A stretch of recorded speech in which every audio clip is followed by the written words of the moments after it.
Ngiyabingelela esizweni esihle samaZulu. Ngibingelele emakhosini athule isizwe sibhubha. Ngibingelele kwisilo sisezinkingeni ey'ningi esizifundayo ku-Facebook. And then ngibingelele kubantwana bonke baseNdlunkulu. Ngibingelele kwizinduna zamakhosi. Bese ngibingelela kwizinduna okuthiwa ezamakhosi ezila emahhostela aseGoli. Ezihlezi iminyaka zibuka ukuhlupheka kwamaZulu akubo. 30 years yenhlupheko.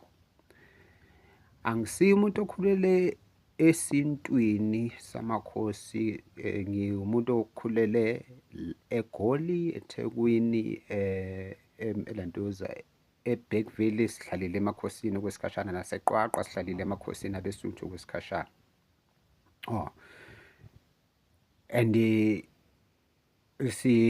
sakuhlonipha ukuthi izinto zenziwe ngendlela ebefaka zenziwe ngayo. Kangangokuthi sathi thina siyabakwaMiya ngesibongo. SingabakwaMiya siphilisana nesizwe sakithi samaZizi eBergville. Kodwa kwathi makukhandeka udlame eGoli ngo-1985, i-IFP yaqinisa isandla ukuthi singangeni kwaZulu ngoba thina abantu baseGoli sithathwa njengosanyova sonke. Nebebebaningi osanyova eGoli, kodwa abazange babe nendaba inkatha nokuthi umZulu, nokuthi mhlawumbe uyinkatha wena self, nokuthi mhlawumbe abantu bakini laba ozama ukubalekela kubo. Sablockwa kwathiwa singangeni kwaZulu.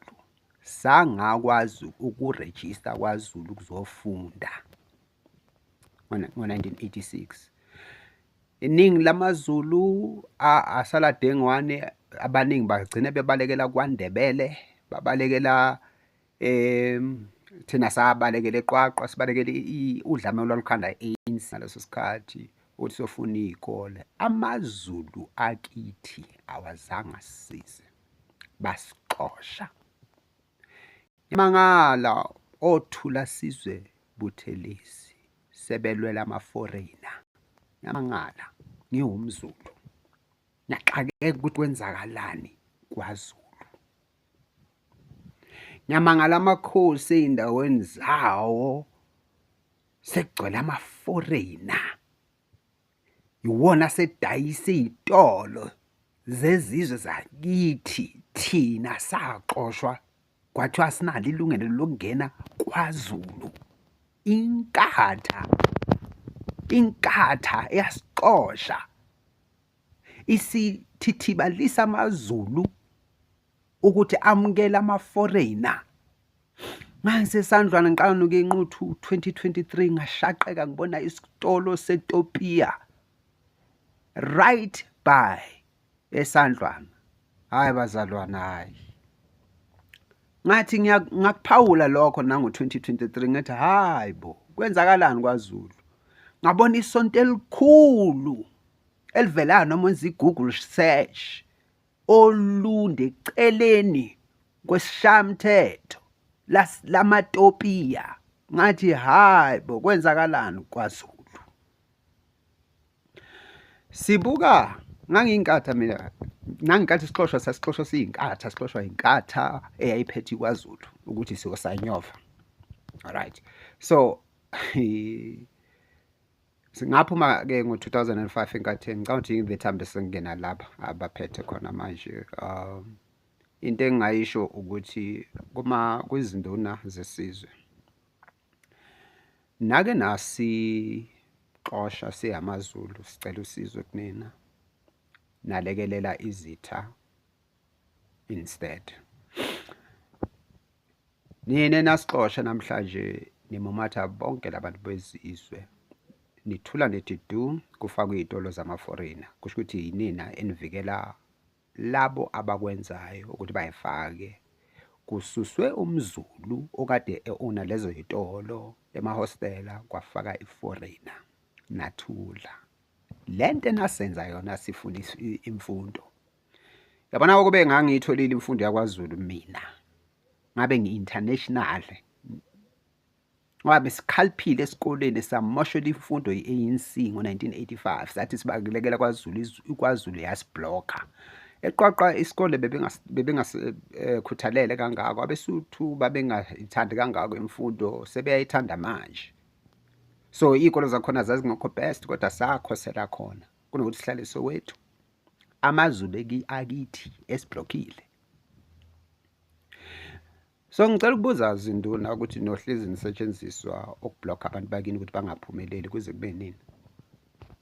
Inkatha ayinilweli futhi niyakwazi lokho. Noma nina nihlala nabantu emahostel futhi nabeza ukuthi bathi nazi kahle ukuthi abantu basemahostel bayahlupheka and futhi inkatha ayibalweli. Niyakwazi ingakho abantu bakithi behlele emaxhaphozini. La ngihlasela inkatha kuphela, vele i-ANC siyazi ukuthi iyawazonda amaZulu. So angifuni ukukhuluma nge-ANC evele, angisiyi-ANC mina ngoba inkatha yathanda ukuthi mayenza izinto ezi-wrong bese ifihla ngoJacob Zuma noma nge-ANC, kube kuyibona abenza lezo zinto lezo. So ngithi mina angikaze ngaba yi-ANC, angikaze ngayivotela, angifuni nalapho ehambe khona ngoba lokuhlupheka esinakho kungenxa ye-ANC, kodwa ngiyemangaza ukuthi enkatheni kanti kunabangani abangaka be-ANC abasebenzela ngisho ne-DA. Hayibo, asibele sengishilo lokho engishilo ngithi bukana abantu enifuze ngabe niyabalwela ukuthi bahlupheka kanjani. Lapha emahostela nazi kahle ukuthi 80% wamaZulu akithi awasebenza lambile. Nibona kahle ukuthi iy'ngane zabantu zifika no-matric abaphasile zingawatholi amabhazari, zihlupheka. Ama-engineer ahlezi emahostela awathola umsebenzi, and niyazi ukuthi abayitholi umsebenzi because bayamaZulu. Nake nayibona inkatha inilwela na. Kune-information engayithola ngo-2014 sinilwela thina-ke siyihleleli la emalokishini silwela amaZulu ukuthi ayaxhashaza abandlulula. Safaka ama-petition-ke thina ngaphandle kokuyoconsulta kubaholi benu ukuthi silwele isizwe sakithi, bese ngeke siyocela emakhosini anganinakile, and siyawahlonipha wona futhi sizobulwela sivikele ubukhosi, kodwa amakhosi awasinakile. So sawalwela amaZulu thina siwumndeni ukuthi silwela amaZulu ngoba sibona lento eyenzakalayo kithina siyamaZulu. Mina ngu-engineer la ngisebenzi na more than 10 years, kodwa abantu baseLimpopo nabo bonke labantu laba abazonda abaZulu bayithola imisebenzi and everything, and inkatha ayikaze yasiza nga-next kulezi zinto lezo. Kwaleyo nkatha kwayiwa kuyona wafaka i-petition ukuthi hayibo na amaZulu ayabandlulula emsebenzini. Sezwa ukuthi le eGeorge Gogh khona ubhuti owafaka isicelo kwinkatha ukuthi abalwele isizwe samaZulu, inkatha yangasilwela isizwe samaZulu ngoba lo bhuti ephethe information ekhombisa ukuthi amaZulu acwaswa kanjani, abandlulula kanjani ukuthi angayitholi imisebenzi. Efake ama-applications awey'ngane zabantu zakwaZulu ezi-100 ebeze-aplayela ukuba amaphoyisa, kwangathatha neyodwa, kodwa abantu belandwe eLimpopo njengoba ungena kuyo yonke police station kuyiLimpopo, kodwa amaZulu afundile nekhono engaqashwa.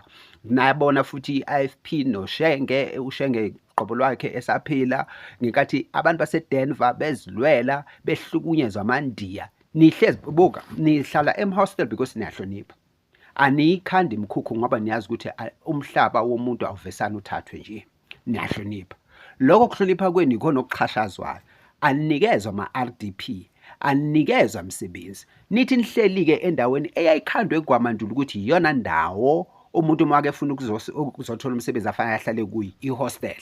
Nina nihlele endaweni ecorrect yokuthi nithole umsebenzi, i-hostel. Abanibheki nokunibheka, balanda abantu abahleli endaweni engekho semthethweni yemijondolo, abaseZimbabwe, abaseLimpopo, abaseMalawi, abaselentuzi Lesotho, nazo zonke lezi indawo. Abaholi benu benkatha bathule futhi abanye bafumbathiswa izimali ngoba awungeke uzulweke ne-ANC mangabe i-ANC khona into ekufumbathisile because uzothi uyaba-expose abazokhuluma ngelakho icala olenzile. ngoba immediately uthatha ibribe ye-ANC kuphelile ngakho ngathi akho maZulu ozowalwela. So bayazazi bona ukuthi badle iy'mali bathathe bafumbathiswe iy'mali zobani. So now ngithi-ke wena-ke uzumzulu uhleli eceleni useDenver eceleni kwamafema maningi use-GP eceleni kwemisebenzi eminingi, phambi kwakho uthathwa ama-foreigner wena awukhashwa, kodwa wena wenza into esemthethweni, ulithobela umthetho. Akukho right ukuthobela umthetho uma umthetho ukuxhaphaza. Akukho right ukuthobela isikhulu esikuphethe uma sikuxhaphaza. Yilapho kufanele-ke ube yivukela mbuso. Abaholi bethu bamaZulu nabenkatha abanendaba nathi 30 years wonke beyithulele amaZulu eqhashazwa. Instead uShenge wagijima waya lapha ngo-2014 wayekhuza abantu baseDenver, akazange akhuze nendiya elilodwa ngamanyala enziwa amandiya, akazange akhuze nomlungu oyedwa ngamanyala enziwa abelungu. And uma ubheka inkatha injalo namanje bazokutshela ngobugebengu bukaZuma, bathule du ngobugebengu babelungu, bathule du ngobugebengu bakaCyril Ramaphosa. Anikwazi ukwenziwa kanjalo, inina eniqhashazwayo. And then masenilambile lapha emahostela senezigebengu, kukhulunywa ngani la emalokishini, nikhulunywa kabi, ziningi izinto ezenzakalayo la emalokishini, bajabule kakhulu uma bezolokhu bethi amaZulu yiwe enza lokhu.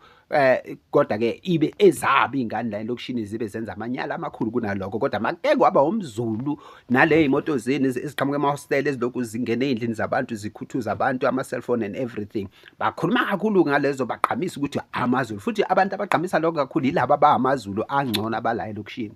Ningena kulobu bugebengu naningekho kubo yingenxa yokuthi nilambile. Izinduna zinibukile azinilekeleli, zilokhu sithatha ama-instruction kubantu abalapha eZululand abangenandaba nani, abalwela abelungu base-Australia, abalwela abelungu base-Cape Town aba-rich. uJesu esimkhonzayo wathi akuyolwelwa abantu abahluphekile, labaholi benu balwela abantu aba-rich. Bazalwane, cha, ahlonipheni amakhosi futhi niwavikele, ahlonipheni iy'nduna niyivikele, kodwa zilweleni-ke manje.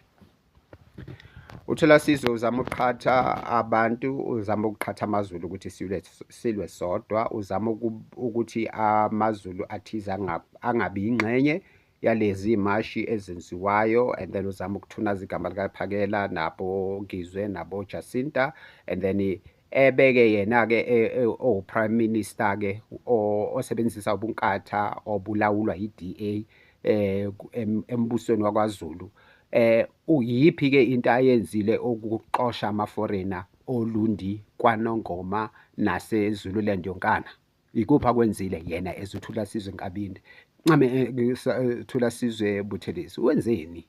Usenzeleni isizwe? Because mina mangiqale ngifunda nje ama-newspaper ngizwa elwa nje namaZulu njalo, lasi wayebophisa umntwana wakwaZulu ngokuthi elwisa abelungu abaxhaphaza abantu abamnyama ngey'mani lapha eRichards Bay. Angizange ngibone uThulasizwe nangenkathi abelungu base-Australia bexhaphaza amakhosi akuleza indawo lezi Mbonambi and all, abakade bengakhokhelwa imali yabo yamasheya ukuthi izwe labo limayinwe abantu base-Australia, akazange. Kodwa banede abantu bakhona bezisukumela, ngambona eseqhamuka sengathi uxazulula ini esohlangothini lalabo belungu lolo, uxazulula ini? So i-IFP ayizikhulule ke labantu abanjengaboThulasizwe, yi-responsibility yenu ukuzikhulula. And then isizwe samaZulu ngisacela singalawulwa ipolitiki ye-IFP, isizwe singaphezu kosopolitiki, asilawulwa osopolitiki. So ngicela nilwele isizwe, nikhulule nazo iy'nduna ezibophekile ngoba ziboshwe yila ma-politicians. So silekeleleni, sicela simashe sonke, niy'gqoke futhi ney'nkibha zenu-ke zinkathi manizima amashini manifuna ukuyigqoka, nigqoke wonke ama-political t-shirt, MKP, onke. Wozani sonke siyomashani ngoba sonke sihlukumezekile la. Ningalaleli abaholi abangenandaba nani, ningalaleli abaholi bakaHezekeli chapter 22 verse 23 or chapter 23 verse 22, I think 22 verse 23. Abaholi be-IFP yanamhlanje nabaholi nezinduna namakhosi ethu abasinakile. So nihlala emaxhaphozini, i-deep to foster maqalithi yazilwela, kugijima bona labo enkatha abaholi benu beyohlangana naba-ANC ukuthi banithulise, kodwa mase benithulisile abalethi lolo sizwe benikhala ngalo, niqhubeka nihlale enhluphekweni ebenihleli kuyo, nibandlululwa ningaqhashwa ngoba namaZulu. Yonke le misebenzi ephethwe amaZimbabwe yenu, ni-capable kuyona yonke. So sacela nizilwele silwela iSouth Africa, ningami eceleni lisetshenziswa abaholi benkatha noma be-ANC noma even abe-AMKP or any political organization. Le yimpi yesizwe, ake nibazibeke abantu abalwela ama-political organization abo abathengwe abelungu. Thank you.